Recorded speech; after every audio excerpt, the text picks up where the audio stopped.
Welcome to Kid Bits, a place for kids learn to be creative thinkers. I'll be your host, Zoey Brown. During this Bedtime book adventures, we will take an amazing adventure in Rapunzel.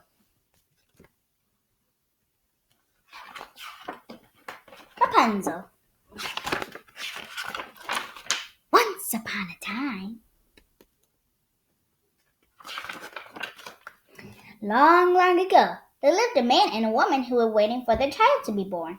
The woman longed for the sweet taste of rampion, a small turnip which grew miles away in another kingdom. One morning, the man set out to get some rampion for his wife.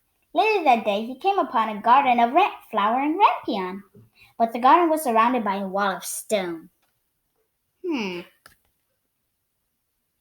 wonder why it was surrounded in stone. Now, those who lived by never dared to go into the garden. It was owned by an evil witch. But the man did not know this and climbed the wall. He picked a handful of rampion and took it home to his wife. His wife was very happy. She ate it right away.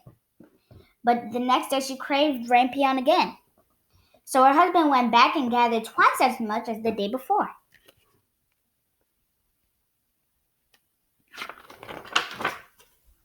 The man went into the garden every day for a week. One day he heard a voice. "How dare you come into my garden and steal my rampion?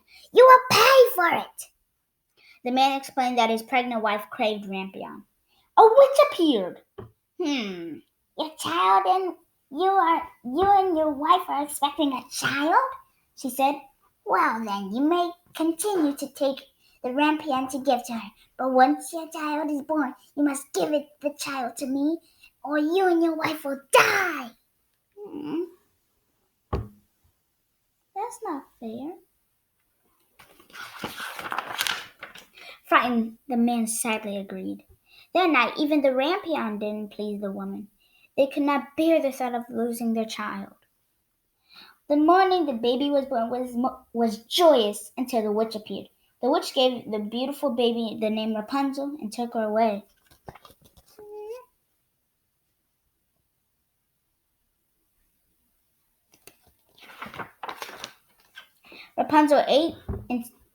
Rapunzel grew into the most beautiful child and, like her mother, ate rampion every day.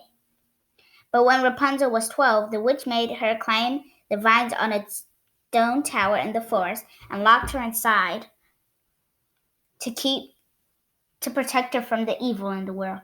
The witch then cut the vines near Rapunzel's window so she could never, ever climb down. When the witch wanted to get into the tower, she would say, "Rapunzel! Rapunzel! Let down your hair to me." Then Rapunzel would let her long, thick, beautiful hair, and the witch would climb up the tower. Rapunzel lived in the tower for years. She befriended the birds, who taught her to sing. Rapunzel's voice was almost as beautiful as she was. One day the king's son was riding through the forest. He heard a beautiful song and followed the voice to the tower. Just then he saw the witch and heard her cry, "Rapunzel! Rapunzel! Let down your hair to me." Then the witch climbed Rapunzel's beautiful hair up the tower.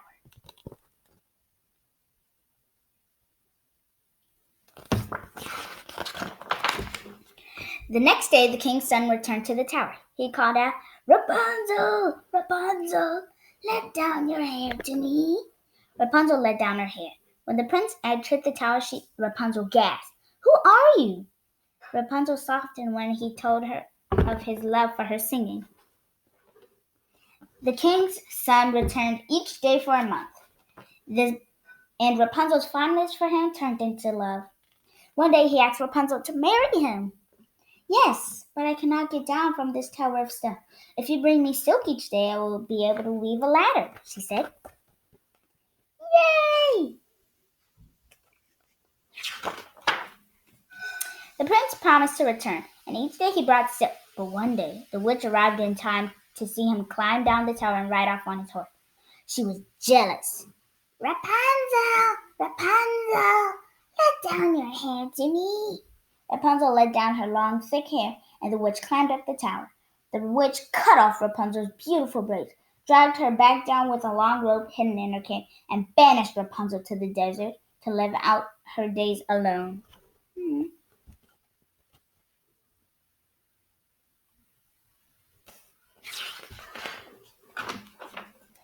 The next day, the prince returned with the songbirds, who were weaving a ladder out of rampion and silk as a surprise. The prince called out, "Rapunzel! Rapunzel! Let down your hair to me!" This time, the jealous witch lured Rapunzel's bird. "I tried to protect Rapunzel. You will never see her again!" she cried. The prince was so frightened, he jumped from the tower into a thorn bush and was blinded.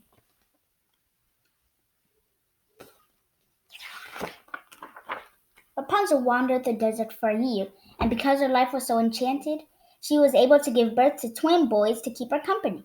Every day she sang sweet lullabies in their ears to calm them. The prince traveled blindly through town after town, land after land, calling Rapunzel's name. One day he heard a sound as sweet as a bird's call coming towards him. "Is that you, Rapunzel?" he asked.